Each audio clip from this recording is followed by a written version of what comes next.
Social media ने हमें दुनिया से जोड़ने का एक जरिया तो दिया है, लेकिन इसके साथ साथ एक ऐसा मेंटलिटी दी है जो हमारे रिश्तों को अंदर से खोखला कर देती है।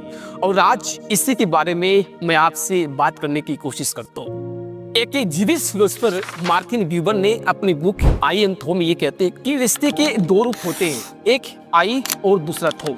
थो एक रियल रिलेशंस को डिफाइन की जाती है, जहाँ पे सामने वाले बंदों को आप एक इंसान के रूप में देखते हो, उनका इमोशन, उनका फीलिंग, उनका जज्बात, उनकी दुख सुख में आप भी उनको साथ देते हो। और दूसरा हुआ आई रिलेशंस, ये एक फॉल्स रिलेशंस को डिफाइन की जाती है, जहाँ पे सामने वाले बंदों को आप एक इंसान के रूप में नहीं देखते हो, उसको एक ऑब्जेक्ट के रूप में देखते हो, उनको सिर्फ अपने कामों के लिए यूज करते हो, उनका इमोशन, उनका फीलिंग्स, जज्बात से आपको कोई भी मतलब नहीं होता है। और आज की 90% जनरेशन इसी रिलेशंस आई को ज्यादा फॉलो करते हैं। फिलोसोफर जीन भी ये कहते हैं कि we live in a hyper reality, a reality that is more real than the real. यानी कि जो भी कुछ आज हम लोग सोशल मीडिया पे देखते हैं वो इतना ज़्यादा पॉलिश होता है और इतना ज़्यादा फिल्टर होता है कि हमारे अपनी ज़िंदगी एकदम बेकार लगने लग जाता है। और आज यही वजह है कि शादी के कुछ महीने के बाद ही लोग डाइवोर्स के लिए पिटीशंस को फाइल कर देते हैं, क्योंकि सोशल मीडिया का फिल्टर वाला ज़िंदगी हमारे असल ज़िंदगी के इम्परफेक्शंस को झेल नहीं पाते। ये सोशल मीडिया आज हमारे रिश्तों को अंदर से खोखला कैसे कर देती है। जब मैं इस पर रिसर्च करना शुरू करता हूँ तो इसमें मुझे कई तरह के रूट कोज देखने को मिलता है, और यही रूट कोज आज मैं आप लोगों के सामने शेयर करने जा रहा हूँ। तो जो सबसे पहला रूट कोज मुझे मिला वो ये है कि इंस्टेंट ग्रेटिफिकेशंस की आदत है। आज सोशल मीडिया ने हमें एक आदत लगा दी है, हर चीज़ हमको जल्दी चाहिए। एक क्लिक करो, लाइक, कमेंट हो गया, शेयर हो गया। और जब ये चीज़ें जल्दी जल्दी होती है ना, जिससे हमें खुशी मिलती है, तो हमारे अंदर में हार्मोन्स रिलीज होती हैं और ये चीज़ें हमको बार बार चाहिए होती है। और यही चीज़ आज के जनरेशन के कपल में हो गई है। आज के पार्टनर यही सोचता है कि हमारे पार्टनर भी हमको जल्दी जल्दी रिस्पॉन्स करे, हमको जल्दी जल्दी अटेंशन दे, हमको जल्दी जल्दी प्यार करे। मतलब जो भी हम कुछ बोले वो तुरंत हो जाने चाहिए।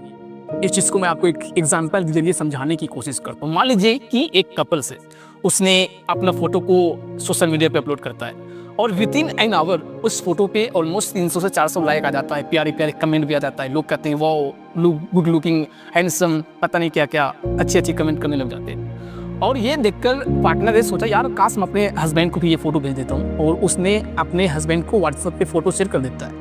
लेकिन हस्बैंड बेचारा ऑफिस में काम कर रहा होता है और उस फोटो को 4 से 5 घंटे के बाद देखता है, लेकिन जब देखता है तो उस पर भी एक प्यारी सी कमेंट कर देता है। लेकिन कमेंट करने के बाद भी दोनों पार्टनर के बीच में लड़ाई हो जाती है। लड़ाई किस बात पे होती है? इस बात पे होती है कि मेरा फोटो को तुरंत तुमने देखा कैसे नहीं, तुम इस पे कमेंट क्यों नहीं किया, तुरंत देख करके रेस्पॉन्स क्यों नहीं किया।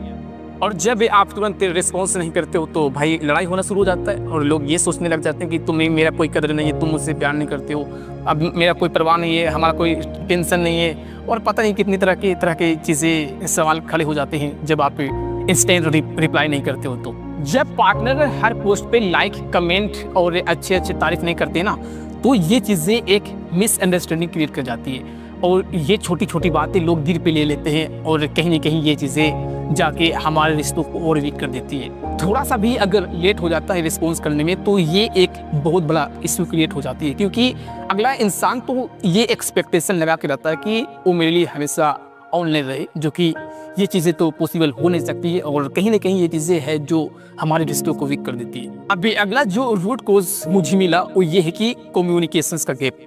आज ये सोशल मीडिया ने हमारे बात करने का तरीका कोई बदल दिया है। आज के दिन फेस टू फेस बात ना हो करके लोग व्हाट्सएप पे डीएम करते हैं, टेक्स्ट करते हैं, इमोजी के थ्रू अपना फीलिंग को एक्सप्रेस करते हैं। और जब भी आप व्हाट्सएप के जरिए या किसी भी सोशल मीडिया के जरिए आप चैटिंग करते हो, अपनी बातों को एक जगह से दूसरी जगह शेयर करते हो, तो सिर्फ एक सेंटेंस के रूप में मैसेज आता है। उसमें ना आपका फीलिंग जाता है, ना आपका इमोशन जाता है, ना आपका जज्बात उन तक पहुंच पाती है। और आपको ये बात पता होनी चाहिए कि कम्युनिकेशंस के दौरान ना 70% जो बातचीत हो जाती है ना, वो आपकी बॉडी लैंग्वेज हो जाती है। आपके बोलने का स्टाइल, बोलने की लहजा ही बता देता है कि आप अगले इंसान को क्या समझते हो, उनके लिए आपके दिलों में क्या फीलिंग है, क्या जज्बात है। और जब आप व्हाट्सएप के जरिए चैटिंग करते हो ना, तो ये चीज़ें आज सोशल मीडिया ने हमको छीन ली, और कहीं ना कहीं ये जा करके एक रिश्तों के बीच में मिसअंडरस्टैंडिंग क्रिएट कर जाती है। क्योंकि जब भी हम लोग ये चैटिंग के थ्रू बातें करते हैं तो कोई भी सेंटेंस को मैं अगर लिखता हूँ तो मेरा बोलने का मतलब कुछ और होता है, लेकिन यही सेम सेंटेंस को अगला पार्टनर इसका मतलब कुछ और भी समझ जाता है, और यही चीज़ कहीं ना कहीं एक मिसअंडरस्टैंडिंग क्रिएट कर जाती है। और फिर कई तरह के सवाल खड़े हो जाते हैं कि तुम इसका मतलब क्या बोलना चाहते हो, मतलब क्या समझते हो हमको, नहीं नहीं ये बताओ। दोनों के बीच में लड़ाई झगड़ा शुरू हो जाती है। और कभी कभी आप लोगों ने ये चीज़ भी नोटिस की होंगी कि मेरा फ़ोन लेकर के या किसी और के फ़ोन लेकर के किसी ने मैसेज कर देता है। अब क्योंकि भाई मोबाइल तो मेरा है, लेकिन मेरा मोबाइल लेके किसी और ने उसके पास मैसेज कर देता है, लेकिन उससे ये थोड़ी पता होता है कि मैसेज कोई और कर रहा है। मैसेज तो भाई गलती से किसी और ने कर दिया होगा, उसका कुछ और भी एक्सपेक्टेशन हो सकता है, और ये मैसेज देखकर वो हम पे गुस्सा हो जाता है, यार कि तूने ये मैसेज कर कैसे दिया, हिम्मत कैसे हो गई, अनाप शनाप पता नहीं क्या क्या। क्योंकि यार मैसेज कोई और करता होगा तो ये बातें उसे थोड़ी पता चल सकता है चैटिंग के दौरान कि मेरा फ़ोन किसी और ने ले रखा है, मेरा फ़ोन किसी और ने यूज़ रखा है, उसने मैसेज किया है। ये तो अगला इंसान इस चीज़ को नहीं समझ पाते, और यही चीज़ आगे जाकर के एक रिश्तों के बीच में मिसअंडरस्टैंडिंग क्रिएट करने की वजह से रिश्तों और भी वीक हो जाती है, और दोनों के बीच में दुनिया बढ़ने की ये भी एक रूट कोज मानी जाती है। अब अगला जो रूट कोज आता है वो ये है कि प्राइवेसी का खत्म हो जाना। आज आपको ये पता होगा कि दुनिया के 90% लोग अपने ज़िंदगी से जुड़े हर कुछ सोशल मीडिया पे अपलोड कर देता है, जैसे कि उन दोनों के बीच में कोई रोमांटिक सीन हो या कहीं घूमने गया हो, यानी कि हर कुछ ज़िंदगी से जुड़े सोशल मीडिया पे डाल दी जाती है। और अगर आप सोशल मीडिया पे डालते हो जहाँ पे पूरा दुनिया देखती है, तो भाई यहाँ पे प्राइवेसी कहाँ रही?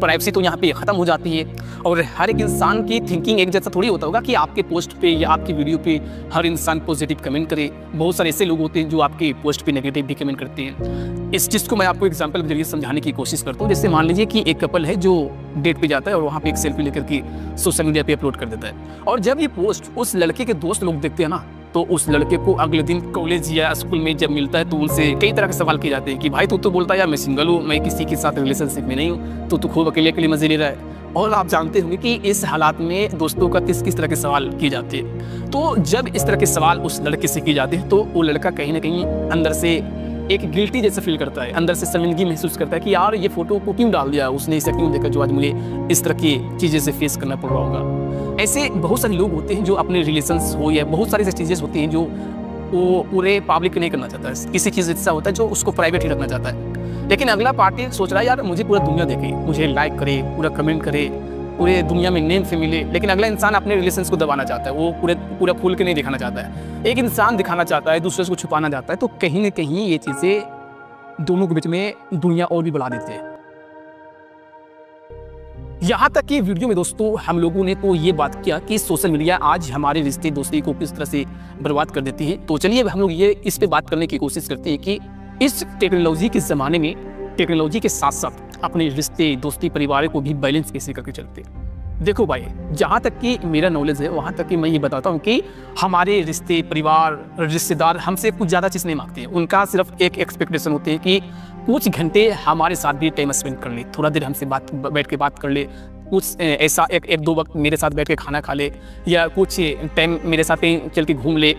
आई थिंक्स इससे ज़्यादा किसी और की फैमिली भी आपसे एक्सपेक्टेशन नहीं करता होगा।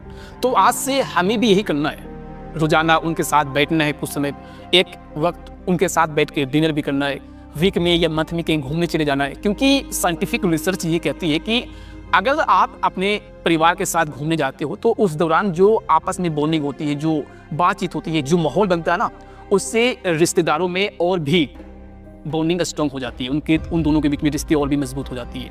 याद रखना भाई कि आप सोशल मीडिया पे हजारों रिश्ते बना सकते हो, लेकिन जो आपको असल टाइम में जो काम देंगे, जब आपकी ज़रूरत पड़ेगी ना, तो आपके फैमिली लोग ही देते हैं, आपके रिश्तेदार लोग ही देते हैं। टेक्नोलॉजी आती रहेगी, जाती रहेगी, नए नए एप्लीकेशंस आएंगे, नए नए रिश्ते जोड़ने का जरिया आपको मिलेगा, लेकिन याद रखना कि जो खुशी अपने लोगों के साथ बैठ के होती है ना, अपने लोगों से बात करने से होती है, वो दुनिया की कोई भी टेक्नोलॉजी आपको नहीं दे सकती है। दुनिया में चाहे जितना भी रिश्ते जोड़ने वाले टेक्नोलॉजी आ जाए, लेकिन अपनों के बिना वो चीज़ें अधूरी है। इसलिए भाई रिश्ता निभाना सीखो, क्योंकि ये दिल वाला टेक्नोलॉजी कभी भी पुराना नहीं होती है।